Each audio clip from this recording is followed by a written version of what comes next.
لیکن انسان ان سب کاموں کو کرے مگر اس کے باوجود ریا اور دکھاوا نہیں ہونا چاہیے.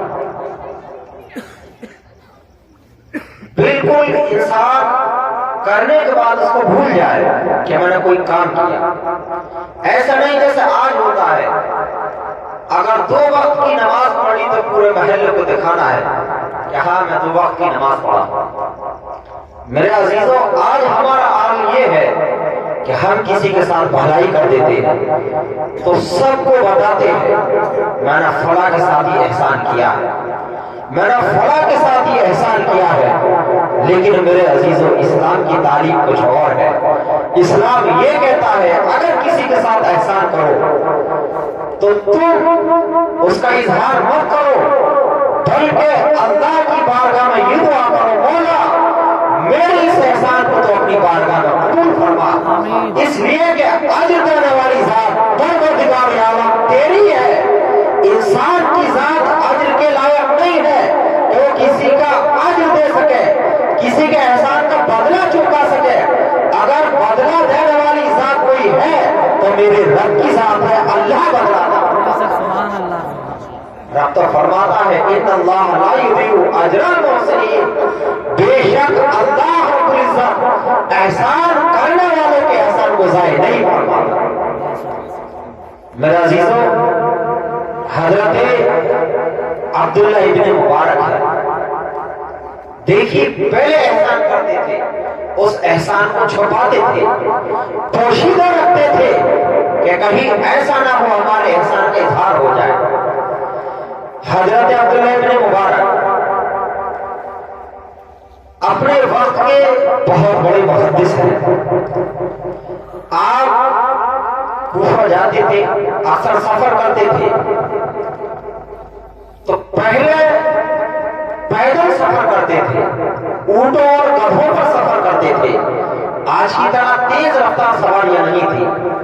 تو حضرت عبداللہ ابن مبارک جب سفر پر جاتے تھے تو راستے میں ایک سرائے پڑتے تھے جس کو آج ہم اور آپ ہوٹل کہتے ہیں, جس کو آج ہم اپنی زبان میں ہوٹل کے نام سے یاد کرتے ہیں. تو اس سرائے میں, اس ہوٹل میں ایک نوجوان غریب لڑکا رہتا تھا جو حضرت عبداللہ ابن مبارک کی خدمت کیا کرتا تھا, آپ کو کھانا دیتا تھا, آپ کو پانی دیتا تھا. عزیزان ملت اسلامیہ, حضرت عبداللہ ابن مبارک جاتے تھے آتے تھے تو ہر مرتبہ اس سے ملا کرتے تھے. ایک مرتبہ جب آپ گئے تو آپ نے کیا دیکھا کہ وہ نوجوان لڑکا نظر نہیں آیا. آپ نے پوچھا کہ بھائی جو لڑکا مجھے ہر مرتبہ ملتا تھا اور میری ہر مرتبہ خدمت کرتا تھا, آج وہ نظر نہیں آ رہا ہے, وہ کہاں چلا گیا ہے؟ عزیزان ملت اسلامیہ, لوگوں نے بتایا, سرائے میں رہنے والے انتظامیہ نے خبر دی عبداللہ ابن مبارک کو کہ حضور اس کے اوپر قرض تھا اور قرض والے نے اس کے خلاف مقدمہ قائم کر دیا, تو پولیس کوتوال اس کو اٹھا کر کے لے گیا ہے اور اس نے یہ سزا مقرر فرمائی ہے کہ جب تک تو اس کا قرض نہیں اتار دے گا اس وقت تک تجھ کو رہا نہیں کیا جائے گا. عزیزان ملت اسلامیہ, حضرت عبداللہ بن مبارک ہے آج ہماری قوم کے امیر حضرات کے اپنے سینے پر ہاتھ رکھ کر کے اس بیان کو سنے اور اس سے سبق حاصل کرنے کی کوشش کریں. آج ہمارا عالم تو یہ ہے کہ ہم نہ کسی غریب کی مدد کرتے ہیں, اللہ ہمیں پیسہ دیتا ہے, نہ کسی یتیم کی پرورش کرتے ہیں. اگر اللہ ہمیں پیسہ دیتا ہے نہ ہم کسی مدرسے کی ذمہ داری اٹھاتے ہیں, اللہ ہمیں پیسہ دیتا ہے تو نہ ہم کسی مسجد میں دل کھول کر کے خرچ کرتے ہیں.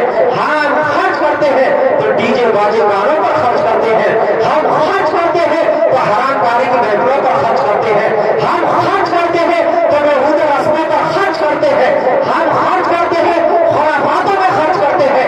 لیکن عزیزان ملت اسلامیہ, آج ہمارا عالم یہ ہے اللہ ہمیں خوشی دیتا ہے ہم دین کو بھول جاتے ہیں, اللہ ہمیں خوشی دیتا ہے ہم شریعت کو بھول جاتے ہیں, اللہ ہمیں خوشی دیتا ہے ہم اپنی مسجد کے اماموں کو بھول جاتے ہیں, اللہ ہمیں خوشی عطا فرماتا ہے ہم مدرسوں کو بھول جاتے ہیں. یہاں تک کہ اللہ جو ہمیں خوشی عطا فرماتا ہے ہم ایمان کی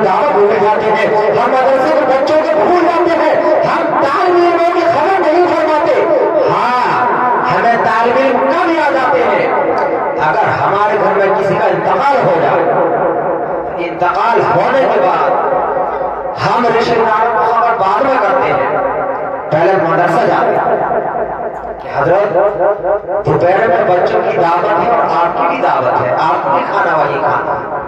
میرے عزیزوں، میں یہ نہیں کہتا کہ انتقال والے دن یا میت کا کھانا طالب علموں کو نہ کھلایا جائے یا کیوں کھلا دو، لیکن میرے عزیزوں ٹھیک ہے آپ کھلا رہے ہیں، اسی کے ساتھ ساتھ آپ یہ بھی معمول بنائیں کہ جب ہمارے گھر شادی ہو تو جس طرح ہم نے موت والے دن سب سے پہلے مدرسے کا دروازہ کھٹکھٹایا تھا، مسجد کے امام کے حضرے کی گھنٹی بجائی تھی، شادی والے دن بھی سب سے پہلے ہم مدرسہ جا کر کے مدرسے میں دستک دے اور یہ کہے گا حضرت آج ہمارے یہاں شادی ہے، آج ہمارے یہاں ولیمہ ہے، آج ہمارے یہاں بارات آ رہی ہے، آپ کے مدرسے میں جتنے بچے ہیں ان سب کی بھی دعوت ہے اور آپ کی بھی دعوت ہے۔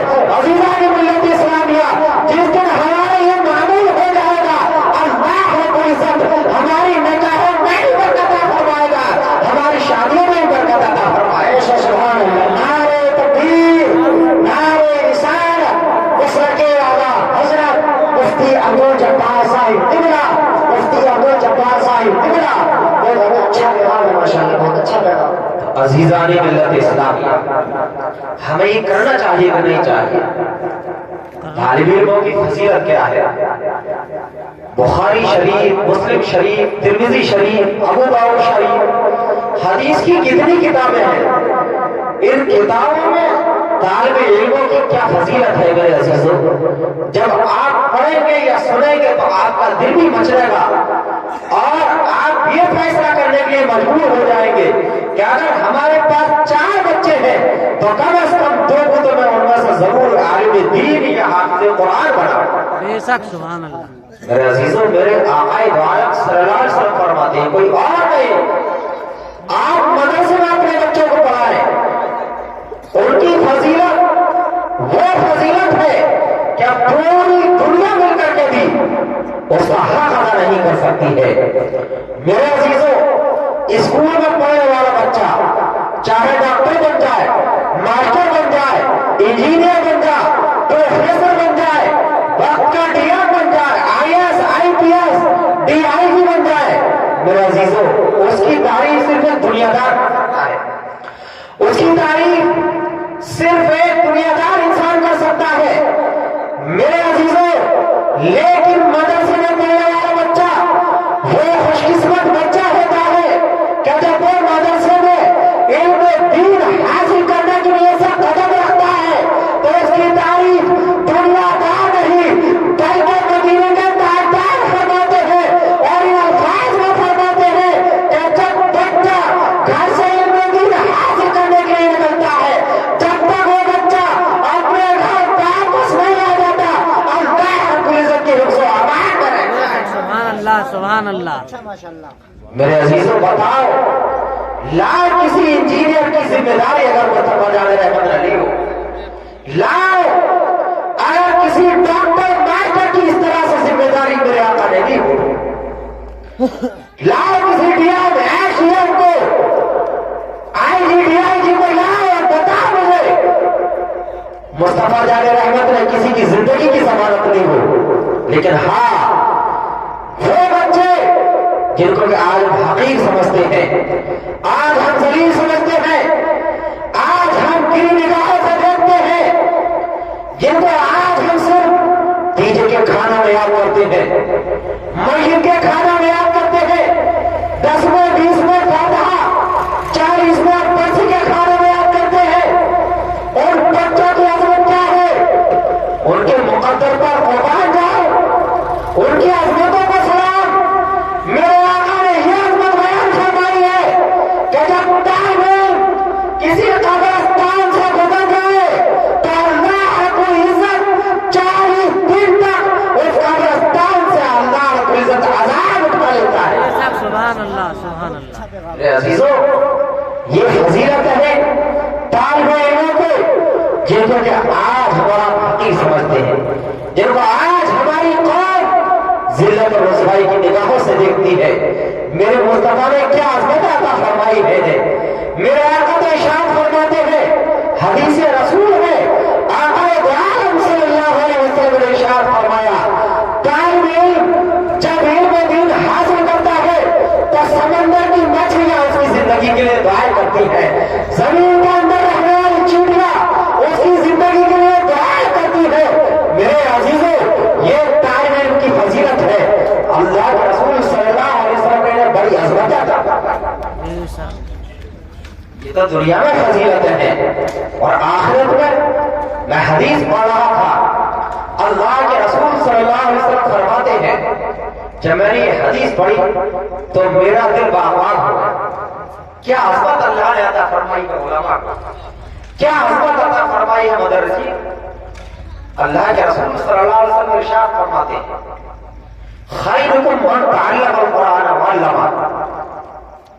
یہ عظمت عالموں کی ہے, یہ عظمت حفاظ کرام کی ہے, یہ عظمت ان کی ہے جو علم دین سیکھتے اور سکھاتے.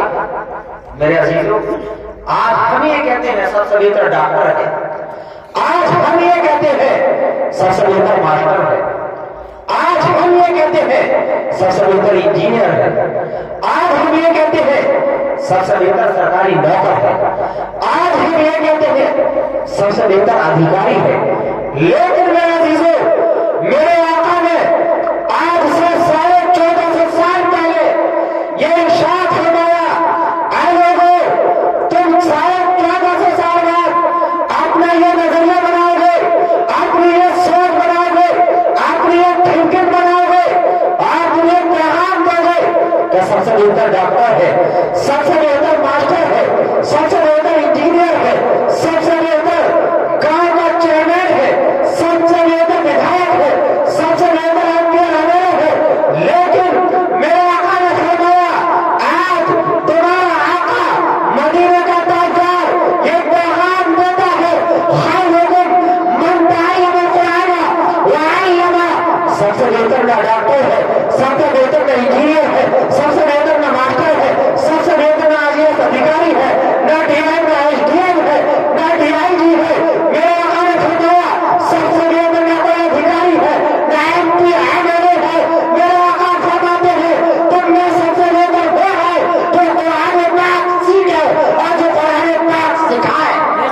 سردار تقدیر, دار رسالت, مسلک اعلیٰ حضرت مفتی عبدالجبار جبار صاحب قبلہ, حضور سید کمال انبیاء صاحب قبلہ, دار تقدیر, دار رسالت. بہت اچھا ماشاءاللہ.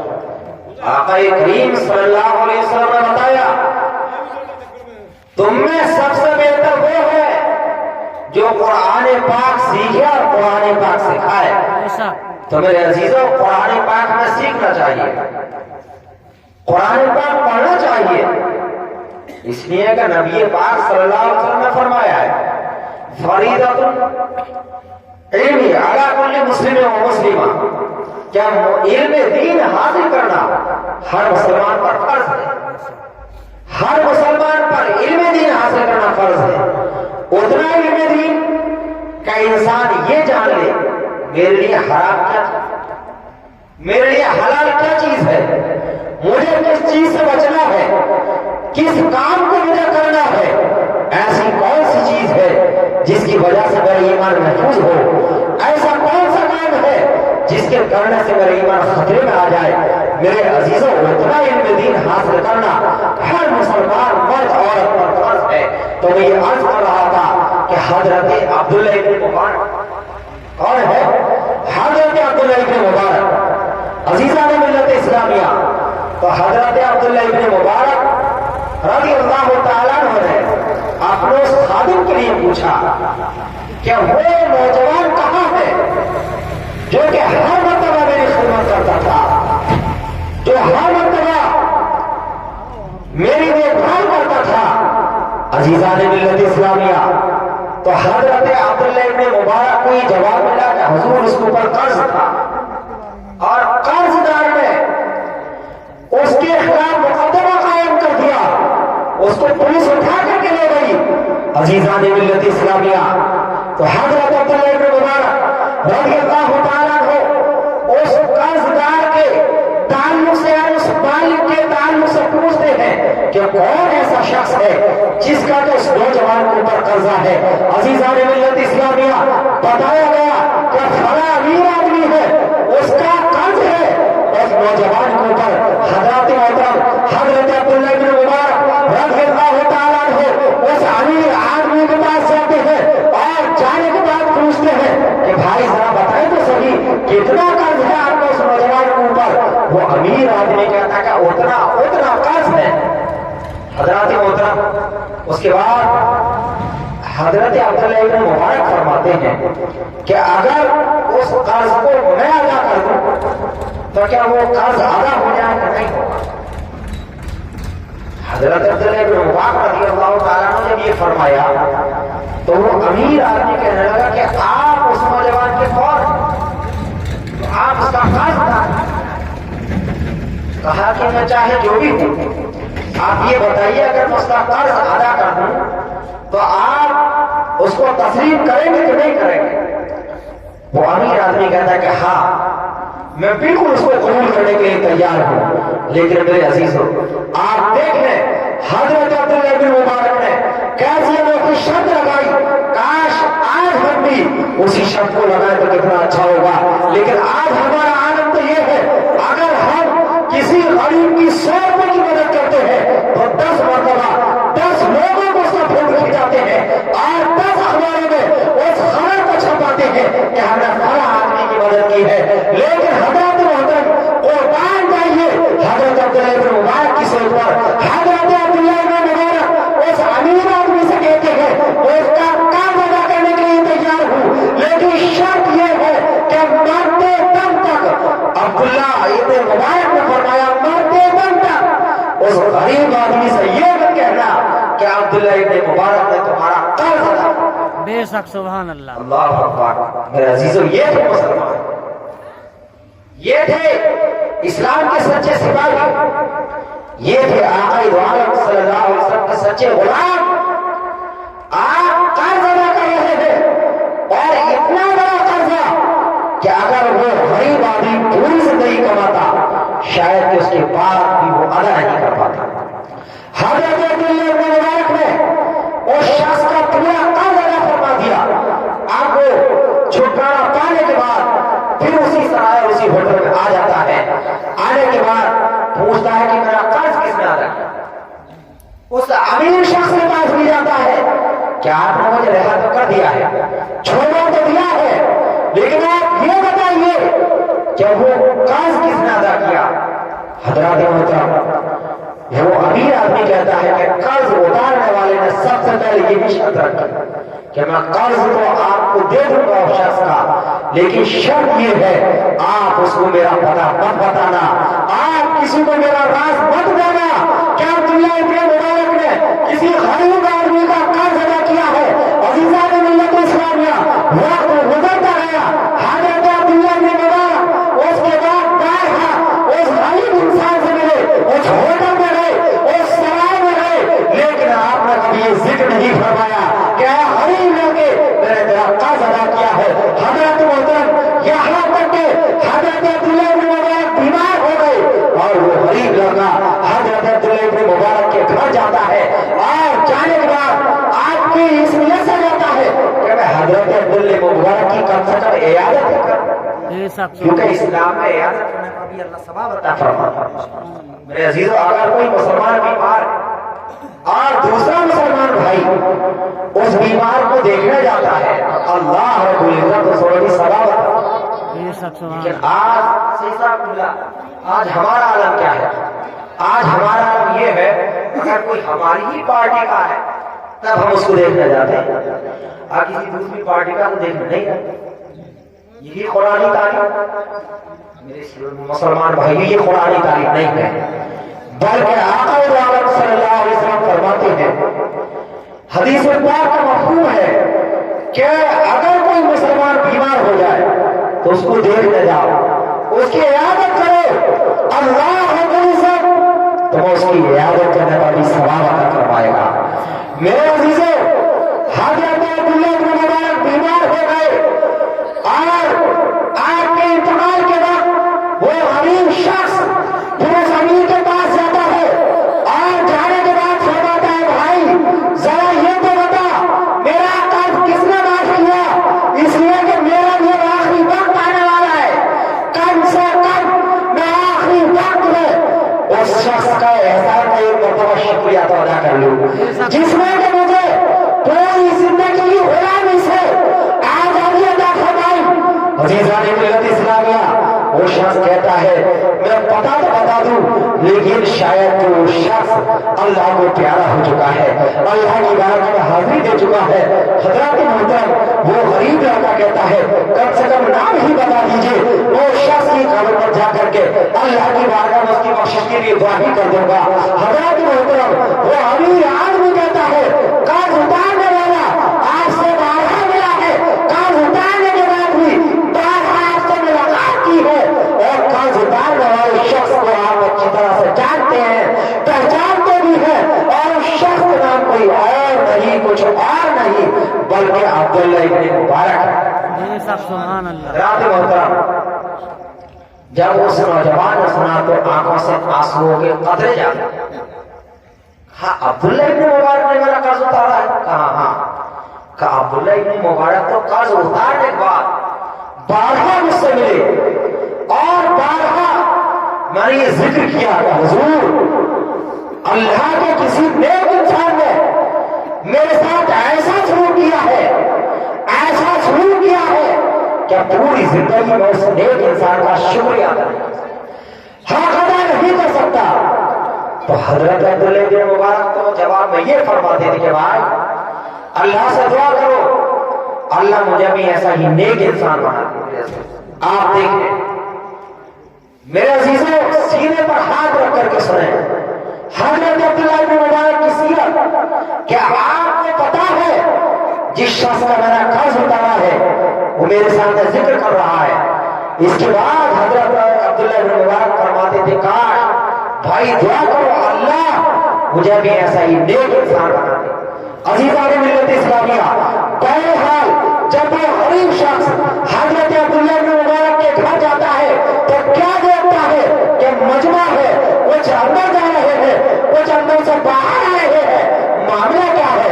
حضرت عبداللہ ابن مبارک کے گھر پر یہ شخص دستک دیتا ہے اور پوچھتا ہے کہ حضرت عبداللہ ابن مبارک کا گھر ہے؟ حضرات محترم، لوگ کہتے ہیں کہ ہاں یہی حضرت عبداللہ ابن مبارک کا گھر ہے، کہاں مجھے ملاقات کرنی ہے۔ ارے کہ میرے بھائی حضرت عبداللہ ابن مبارک تو اللہ کو پیارے ہو چکے ہیں، وہ اللہ کی بارگاہ میں حاضری دے چکے ہیں، اب تو ان سے ملاقات کا وقت ختم ہو چکا ہے۔ عزیزان ملت اسلامیہ، یہ نوجوان زارے قطار روتا ہے اور روتے روتے حضرت عبداللہ ابن مبارک کے قدموں کو بوسہ دے دیتا ہے کہ میرے محسن، میری آخری تمنا تھی کہ میں اپنے محسن سے ملاقات کرتا، لیکن آپ تو اللہ کو پیارے ہو گئے ہو۔ عزیزان ملت اسلامیہ، قرآن یہی تو کہتا ہے کہ اللہ نے موت کو اس لیے پیدا فرمایا کہ اللہ رب العزت موت کے ذریعے تمہاری آزمائش فرمائے کہ تم میں اچھے عمل کس کے ہیں۔ لیکن عزیزان ملت اسلامیہ، آج موت کو ہم نے اتنا ہلکا اور اتنا آسان سمجھ رکھا ہے کہ ہمیں اس کی کوئی پرواہ نہیں، ہمیں اس کی کوئی فکر ہی نہیں ہے، جبکہ اللہ کے رسول صلی اللہ علیہ وسلم فرماتے ہیں کہ موت اتنی سخت چیز ہے، اتنی تکلیف دہ چیز ہے کہ مرنے والے کا جب موت کا وقت آتا ہے اور حضرت اسرائیل علیہ السلام اس کی روح قبض کرنے کے لیے تشریف لاتے ہیں تو اللہ کے رسول فرماتے ہیں اگر اس وقت حضرت اسرائیل علیہ السلام اور دوسرے فرشتے مرنے والے کے ہاتھ پیر نہ باندھے اور اس وقت یعنی جاگنے کے وقت مرنے والے کے ہاتھ میں تلوار دے دے تو مرنے والا اور سب کو اس تلوار سے آگے کر دے جو اس کے پاس بیٹھے ہوتے ہیں۔ اللہ اکبر کبیرہ۔ عزیزان ملت اسلامیہ، میرے آقا فرماتے ہیں مرنے والے کو موت کے وقت اتنی سخت تکلیف ہوتی ہے اس کا اندازہ لگانا ممکن نہیں۔ یہ موت کی تکلیف ہے۔ اللہ کے رسول صلی اللہ علیہ وسلم نے کیا فرمایا کہ اتنی تکلیف ہوتی ہے کہ مرنے والے کے اگر ہاتھ پیر نہ باندھے جائے اور اس کو اس وقت ہاتھ میں تلوار دے دی جائے تو جتنے آس پاس میں بیٹھنے والے ان سب کو قتل کر دے. اللہ اکبر. لیکن میرے عزیزوں آج ہمارا عالم یہ ہے, آج ہم سینہ کھول کر کے کہتے ہیں جو ہوگا دیکھا جائے گا, جو ہوگا دیکھا جائے گا, سب اللہ مالک ہے. میرے عزیزوں اللہ ضرور مالک ہے, یہ حق ہے, لیکن اللہ رب العزت نے یہ بھی فرما دیا ہے اینما تکونوا یدرککم الموت ولو کنتم فی بروج مشیدہ, کہ تم چاہے جہاں بھی ہو, یہاں تک کہ اگر تم چوٹیوں کے سوراخ میں بھی چھپ جاؤ گے تو موت تمہیں وہیں جا کر کے پکڑ لے گی. آج ہم موت سے بچنے کی ہزار تدبیر کرتے ہیں لیکن موت کی تیاری ہم کچھ نہیں. آج نہ ہمارے پاس عمل ہے, نہ ہم اللہ کی بارگاہ میں توبہ کرتے ہیں, نہ ہمارے دل میں اللہ کا خوف ہے. میرے عزیزوں آج ہم قبر کے خوف سے بھی نہیں ڈرتے ہیں, جبکہ اللہ کے رسول صلی اللہ علیہ وسلم نے فرمایا ہے قبروں پر حاضری دیا کر, قبروں پر حاضری دینے سے آخرت کا خوف پیدا ہوتا ہے, دنیا میں خواہشات بند ہوتی ہے. اللہ کے رسول صلی اللہ علیہ وسلم فرماتے ہیں لیکن آج ہمارا عالم یہ ہے کہ ہم قبرستان جاتے ہیں, ہم جبھی قبرستان جاتے ہیں جب تک کسی کا انتقال ہو جاتا ہے, کسی کو دفن کیا جاتا ہے. عزیزان ملت اسلامیہ اس وقت بھی ہمارا عالم یہ ہوتا ہے کہ ہر نماز جنازہ تک نہیں ہوتا. حضرات محترم, جبکہ آقا دو عالم صلی اللہ علیہ وسلم نے ارشاد فرمایا مومن کا مومن پر یہ حق ہے کہ اگر وہ انتقال کر جائے تو اس کو کاندھا دے, اس کی نماز جنازہ کرے اور اس کو مٹی دے. یہ ایمان والے کا ایمان والے پر حق ہے. میرے عزیزوں اگر ہم اپنے بھائی کے یہ حق ادا نہیں کریں گے تو بتائیے یہ حق تلفی ہوئی کہ نہیں, لیکن ہم اس حق تلفی سے نہیں کرتے اس لیے کہ ہمارے دل میں خوف خدا نہیں ہے. جبکہ اللہ کے رسول صلی اللہ علیہ وسلم کے پیارے صحابی حضرت عثمان غنی رضی اللہ عنہ, کون؟ حضرت عثمان غنی رضی اللہ عنہ. یہ وہ عثمان غنی ہے جن کے نکاح میں آقا دو عالم صلی اللہ علیہ وسلم کی دو صاحبزادیاں آئی, دو بیٹیاں آئی تھی, اسی لیے آپ کو ذوالنورین کہا جاتا ہے. دو نور والے کون ہیں؟ حضرت عثمان غنی رضی اللہ عنہ. اللہ کے رسول صلی اللہ علیہ وسلم نے حضرت عثمان غنی کو یہ عظمت عطا فرمائی. میرے آقا نے فرمایا کہ عثمان تم بھی جنتی ہو. عزیزان ملت اسلامیہ جس کو دنیا میں جنت کی خوشحالی مل جائے اس کا عالم کیا ہوگا. لیکن میرے عزیزوں اللہ کے رسول صلی اللہ علیہ وسلم کی داماد ہیں لیکن دیکھیں کہ دل میں آخرت کا خوف. آج ہم ہنستے ہیں, قبرستان جاتے ہیں وہاں بھی ہنستے ہیں, لیکن حضرت عثمان غنی کی سیرت دیکھیں اور اس واقعے سے سبق یاد کریں. حضرت عثمان غنی کا عالم یہ تھا کہ جب آپ کسی قبرستان میں جاتے, کسی قبر پر ہاتھ دیتے تھے تو آپ سارے قطار روتے تھے, آپ اتنا روتے تھے کہ آپ کی داڑھی مبارک تر ہو جاتی. کیا ہو جاتی تھی؟ داڑھی مبارک تر ہو جاتی.